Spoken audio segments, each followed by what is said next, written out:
Hello, hello, hello, and welcome to today's episode of Her Version. This podcast is dedicated to sharing stories of struggle to triumph, a platform that allows individuals to tell their truth in order to inspire and uplift others. For those of you that are new to this podcast and like content like this, make sure you hit that subscribe button. Make sure you follow, like, and share. I am your host, Sabrina Victoria. Let's jump right in.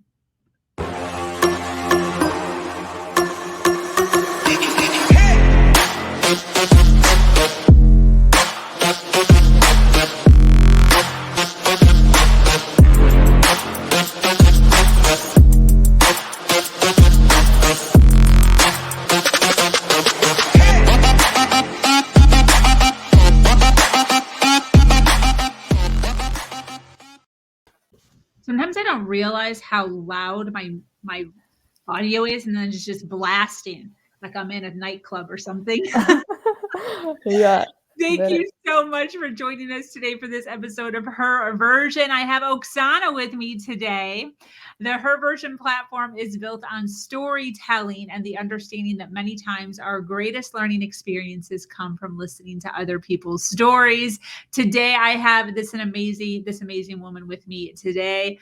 Oksana actually found herself at the age of 47 after being married to her soulmate for almost 2 decades, with a harsh reality of starting over as a single woman. She found herself alone, without a plan, no confidence, no certainty, and not knowing what to do next.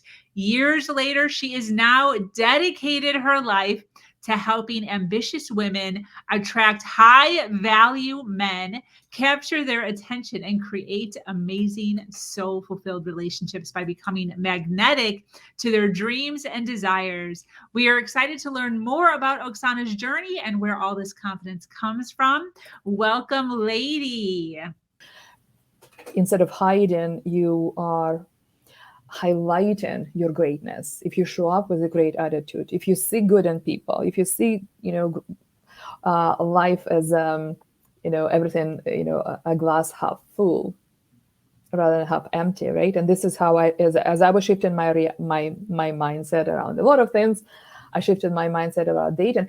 And I also want to say, mindset is one thing, strategy is another thing, just like in everything, because you can burn, and this is how it happened for me, you can burn yourself out. I dated like that without a strategy, wanted it to happen naturally, just like we all do. And sometimes it does happen naturally. Mm-hmm. You can meet somebody in a park, you can meet somebody in the elevator, you can meet somebody in a grocery store, of course. Yeah.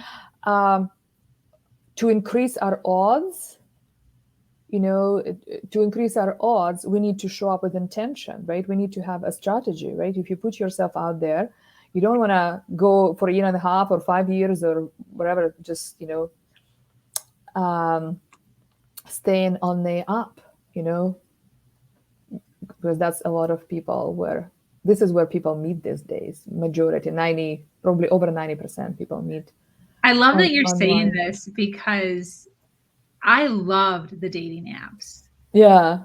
But I'm in a lot of groups, single mom groups, single groups on Facebook, abuse groups. Yeah. And anytime anybody brings up the app of any sort, so many women jump on and say, it's awful, it's horrible, it's the worst.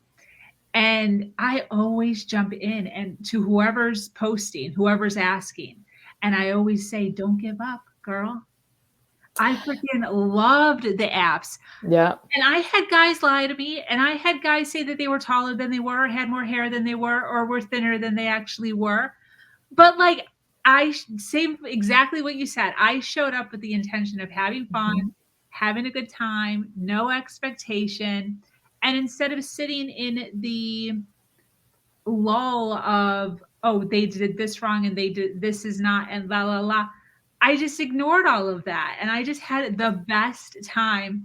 So much so that I probably went on maybe 12 app dates. I met a guy. We hung out for about 6 weeks, and it didn't pan out, which was fine. I was very upset, but whatever. But I went right back on and set up some more dates, and I wound up meeting my fiance, who I've now known for 4 years.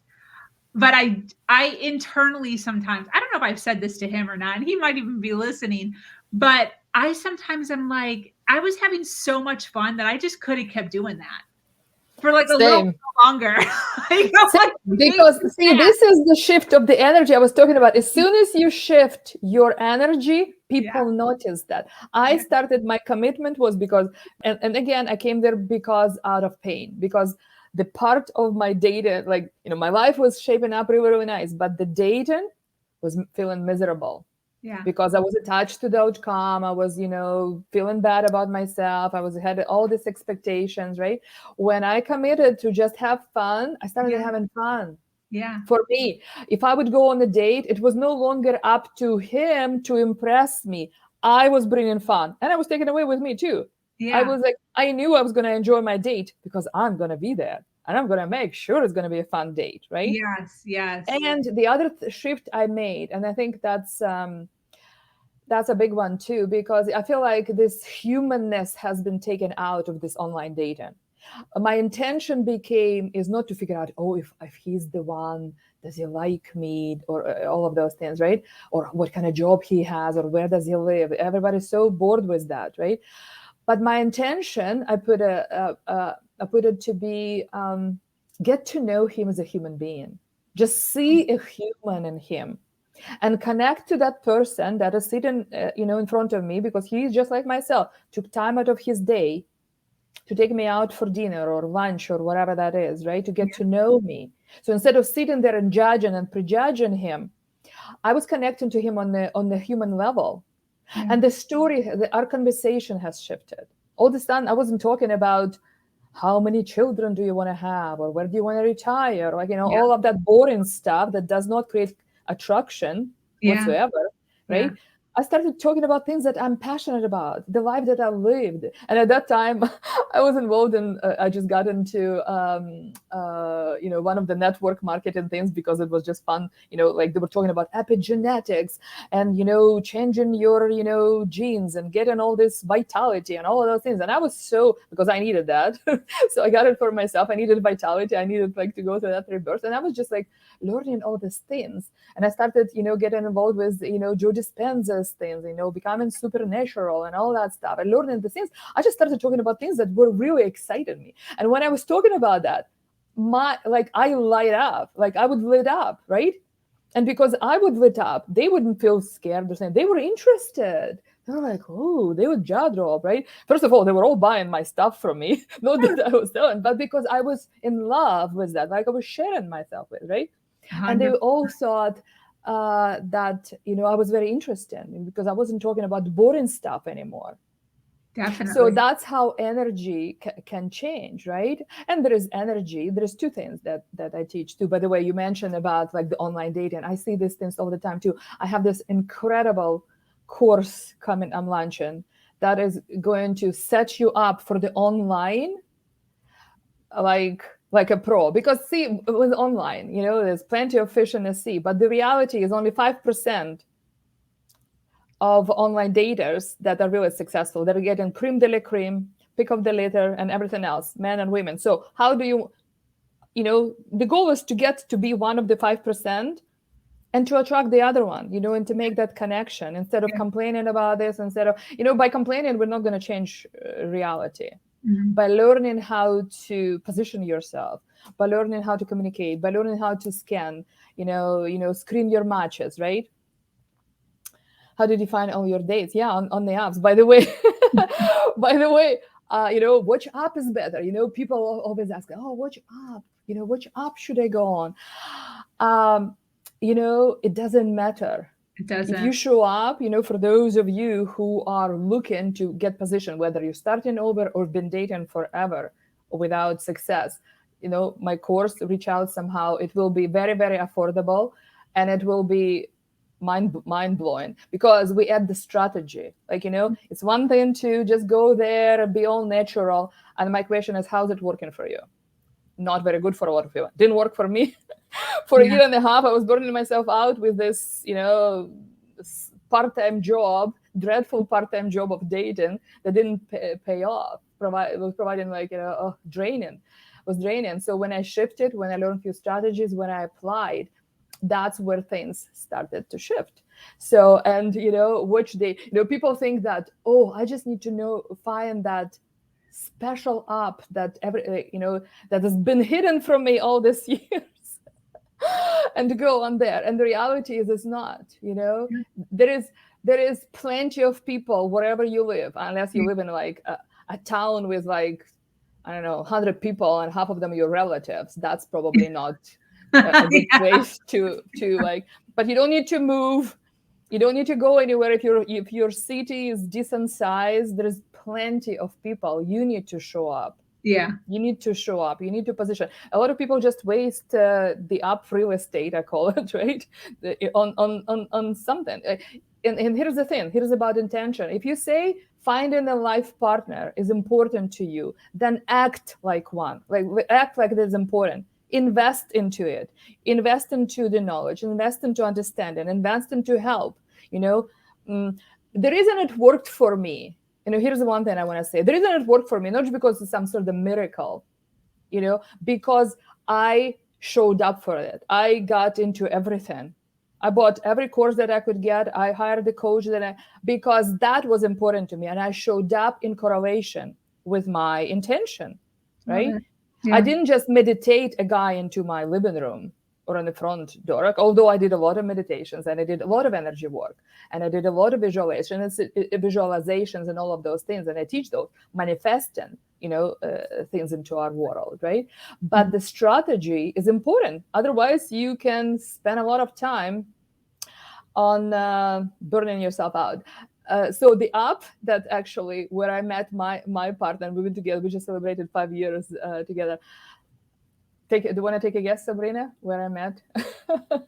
Am I picking from an app? Yeah. Bumble. No. Match.com. No, I actually didn't have much traction on any of those. I never went on Bumble. I just, because I prefer men. Harmony. No, I find that one was very boring too. Tinder. Bingo!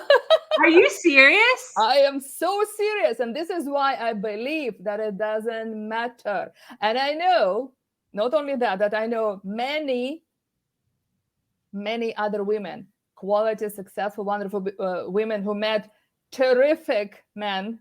We're talking top-notch, the 5% on Tinder. This is why it doesn't matter where you show up, how you position yourself, how you carry. Like psychology is important, strategy is important, energy is important, all of those things. Yeah.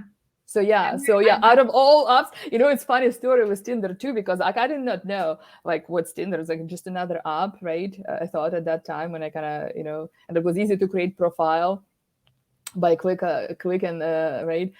And then eventually I was there for a little while.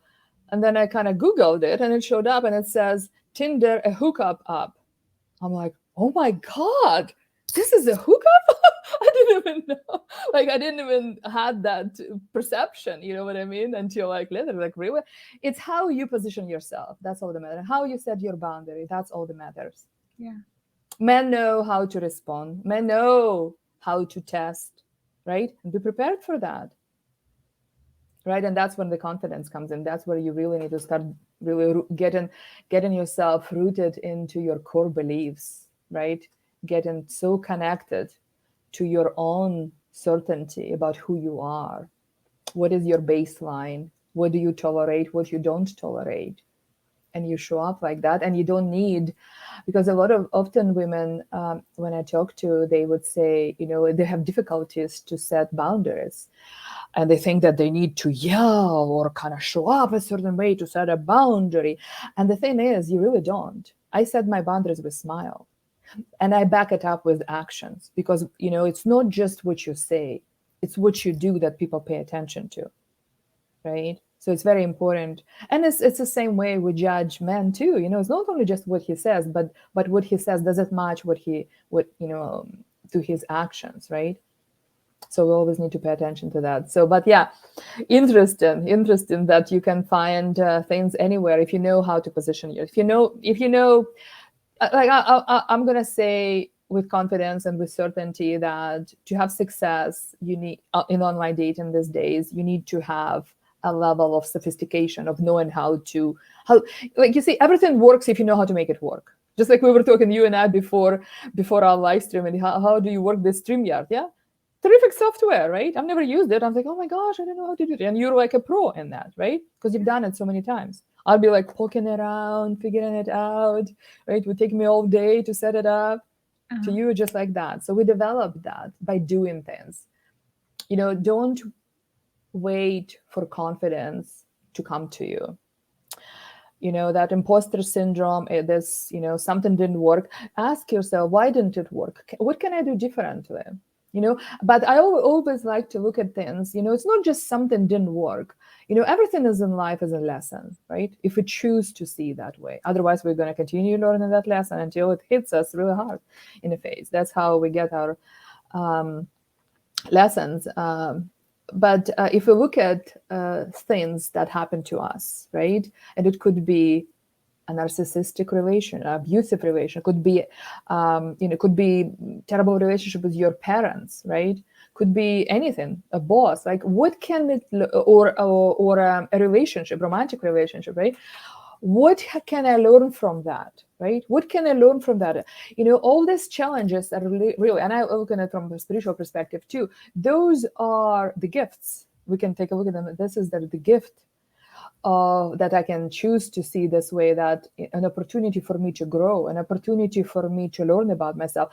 I have a client, and when we started working with her, she was constantly referring to herself as a codependent. She was codependent. She grew up in a household with alcoholic parents and codependency and all kind of mess. And then she had terrible relationships, like a series of relationships where she did not, she wasn't treated very well, right? And you can spend many years figuring that out, why and what, or you can just, you can figure out a few things and get them out of the way, and really unsubscribe from that mentality, and really learn from what was that teaching me? What was I allowed? You see, people usually take a stand of a victim, right? It was done to me. And that is a very hard and long process to work through, right? But if I would look at it from the perspective that, as my life is happening for me, universe is doing, giving me lessons, because I also believe that I have chosen these lessons to grow, right? As my soul was created this lifetime. So what can I learn from that, right? What the expansion? What did I tolerate that I no longer willing to tolerate, right? So when you take the power back by assuming your responsibility of that, I allowed them to treat me this way. Like, for instance, for me, when I was going through my divorce, I did not have much certainty or confidence at that time. Everything was a strip to the, and I got a job, and downtown, some whatever corporation, and I had a mean boss. Guess what? They show up for you, right? And at that time, I was so intimidated. I was so not myself. I was so trying to fit in. I was so uncertain about who I am at that transition. And, and I allowed them to treat me that way, right? I allowed that. Now that would never happen, ever happen, right? Mm-hmm. It's because if that boss has changed, they probably still, treating poorly, whomever they're treating there, right? And they probably don't even think it's poorly, because it's just how we treat people here, right? Around here. So, but for me, like, I would never put myself into that, or I would, I would set the boundary in a way that they would not be able to, treat me that way or talk to me that way. And that same thing goes to every relationship, right? But relationship or situation in life, right?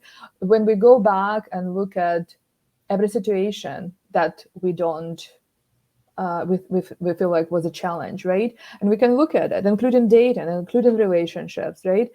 What worked, what didn't work, and what can I do differently next time, right? Because there is always a lesson in everything. If we choose to see one, there is a gift in everything. Because it's something you've been stuck maybe in this groundhog of Men treating me poorly. The apps are not working, or the online dating, terrible, right? If you can get stuck in that, that's what's going to show up. Okay, I went on this date. Okay, which worked? I went on a date, right? Or whatever. I put myself out there, right? Or whatever the situation was. What didn't work? We didn't click. Or, it was too far to drive. Or maybe he should come closer. Or maybe he should buy flowers or whatever. You said to yourself, which can I do differently? Well, maybe next time I'll ask. Maybe next time I'll let him know. Like, you shift that. But what I find, a lot of people, they just don't have clarity. They don't even know what they want. Mm-hmm. They don't know, as much as, I know what the women would have lists and lists and lists of who he should be, right? But they don't know how to pull it in, how to pull him in, right? You need to have, which kind of woman would attract this person? That's what we need to focus on, right? And start from there. So how would I communicate that? How would I ask for this? How would I do this? And those kind of things. So that's interesting. But I wanted to mention that when I just got on that into the dating, when I started my realization of pain, and I got myself Kindle and I downloaded every from Amazon all the books, and one of the first books was Men Are From Mars and Women Are From Venus, and that was written by John Gray. He sold over 50 million copies around the globe. And so many relationships really, were saved. And I don't want to say survived, but really thrived based on just some basic things that he was talking about a couple of decades ago. So that was one of the, and not a lot changed. I want to say the fundamentals haven't changed. The whole bunch of social constructs have changed, and, the way we meet and all that stuff. But we forgot about those things. And this is why there's so many things are not working for a lot of people. But what I want to say that, how you're talking about confidence and talking about how reality can change. Now, this year, I'm co-writing a book. It's getting published this year with John Gray, whose book that I purchased the first when I was just like, what to do? I don't know. Nothing's working for me, right? That is a whole other kind of flip of this wheel, right? In tarot cards, they call it, that kind of wheel, when the whole reality can completely turn the other way, right? All of a sudden here and now I am helping with my breakthroughs that I've learned, that I've, had to go, learn a lot of lessons the hard way now, so that they don't have to. So that you don't have to go through all this heartbreaks. You don't have to be stuck on the app and burn yourself out and tolerate poor behavior. How do you set those boundaries? How do you show up? What do you tolerate? What you don't tolerate? How do you gain that confidence, right? Man will feel you're confident. Man will treat you the way you feel you deserve to be treated. And this is the problem that a lot of women don't recognize, As soon as you raise your bar, as soon as you raise the expectations for yourself, what you tolerate, and I call it a baseline. What is your baseline? What are you willing to tolerate? Or this is where we start, because sometimes I put a post, because I live in obviously, the way I perceive world and relationships. And they are in the realm of amazing. Amazing, fulfilling, happy, supportive, and that kind of stuff. And that's what I help to create, right? I don't spend a lot of time in what I don't want, because what we focus on, we tend to manifest, right? And, things arise, we work through them. So when I post something positive, maybe, or not positive, just from my perspective, gets some response, and then somebody would come and project their view of the world. Oh, this narcissist, or oh, this and this and that. And it's hard for me even to put those two realities, because we see the world through the lenses of our experiences, right? From what we went through, right? And but what I would recommend, because I also had number of clients who they didn't have a lot of good role models, because we tend to mimic relationships that we've been exposed to as children, right? Or what's been around. And a lot of people didn't have a lot of good role models. And now for this time that we live in, a lot of I know a lot of women complaining that men are not committed, not connected. They don't have a lot of role models because most families are they don't have a father figure, right? They don't have a father figure. That's a huge crisis for our society, right? Where the father figure, where father treats their mommy well, right? This is for something for our boys to learn to grow up to. So this is kind of a cycle that we run in. So, and and for some, so my advice would be find those women or relationships for whom it is working, who are in terrific relationships that you did not have exposure before, because we often tend to be like, oh, judge, or oh, what she's got or whatever. Use that as the beacon for you that this is possible and available. Yeah. Things are working for online dating. Look, for you and I, it did work. For many other, I can use tons of examples for whom it does work, right? Yeah. So use that as a proof for your brain, because your brain is looking for the proof to create it to your reality. So start surrounding yourself, put yourself in proximity with those instead of being triggered that your world is not like that. That is how you're going to start shifting your reality, by seeing others. Oh, look at that. It works for you. And then start challenging your brain. So like, well, if it does work for her, why shouldn't it work for me?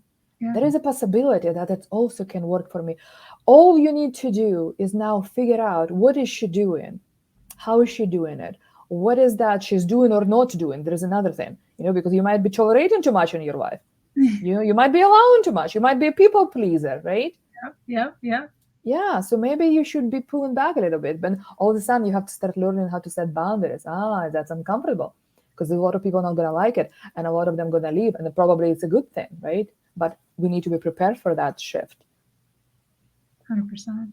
Yeah. Definitely. When did you get into self-development? Is that during your marriage? No, before my marriage, actually, a few years prior to that, I had so many, now looking back, I had so many problems in my head, but I thought I didn't have any, right? I just didn't think I had any. There's constant stress, constant anxiety, constant, oh my gosh, trying to get somewhere, constant overwhelm, trying to run all of these things that most women run in these days, right? The household, the blended families, the businesses, the parents, yourself, I don't know, all of that, right? And I did not know, I did not have anything else. Like I used the tools that I had. And then one of my friends, I was seeing her, she was a hypnotherapist. I went there for something, I can't remember what that was. And she was keep telling me about this landmark, because every time I would share with her all these problems, she's like, you should go there. I'm like, no, I don't need it. It's for those people who have problems. I don't have problems. I just have like things, right? So it took her about a year to convince me to come to that free event or something. Yeah. And then I came, and it was, I can't remember, a few hours, 2 or 3 hours. Yeah, and they invite you, right? And then I went through this process, and I remember driving home. I was like, oh my gosh, I don't know what happened. I couldn't explain. It was a whole new thing for me from all that kind of crazy rattle that was going on in my head. Now looking back, it was just like the capacity to think was very little, because it was all stress. There was so much stress at that time. Mm-hmm. But we're used to that stress because that becomes a new norm, right? Yeah. And then it still took me some time. And I used to have the fear of public speaking, fear of public speaking. That was one of my big things. And it's not until she told me about public speaking, that it can help me with public speaking, that I started actually considering that, because I didn't think I had problems. And so I went there and if you've been to Landmark Forum, there's nothing to do with public speaking. Yeah. However, it can help you a lot with public speaking, because it's all in your beliefs and everything else. So I am there, getting ready to learn about public speaking, and there is nothing there about public, but it's all about you and who you are and how you show up and your beliefs and all that stuff, and your righteousness and your emotions and all of that stuff. And And it's literally rocked my world. That 3-day thing, that woman, I am till this day, I'm so grateful. 3 days had rocked my entire world. Yeah. My life was never the same after that. And after that, I got thirsty. It's like floodgates had opened. Like, oh my gosh, all these answers are, there, are all there. And I've been struggling, thinking, oh my gosh, everything. See, up until I started doing personal development. And you asked me when. It was, could have been probably like 10 or 12 or 14 years ago. So over a decade, I would say. Yeah, so my world has completely changed from that point on. Like it was, I could not get enough, and I still can't. There's always the next level of expanding consciousness. This is what it's all about. Then I got into, and I was always involved with quantum physics and learning all that mysterious stuff, all this consciousness. And now we're in all this awakening. And by the way, yeah, I didn't mention in the beginning because I was born into, a country where, we were not allowed to believe in God or anything else besides the government. And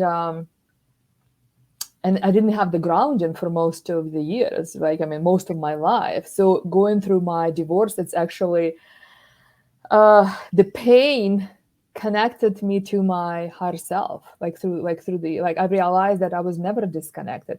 And that's when I read a first book about the energy, the Celestial prophecy. And that's kind of like, it was a whole new round that I was exploring. So that was on top of the personal development. Now I kind of walk with those two kind of feet, the mindset and the energy, right?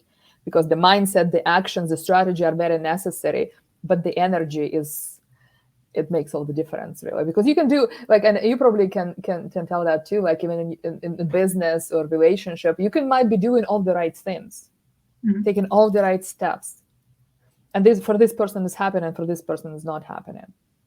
Your energy has a lot to do with that, right? Yeah. How you show up. Definitely, 100%.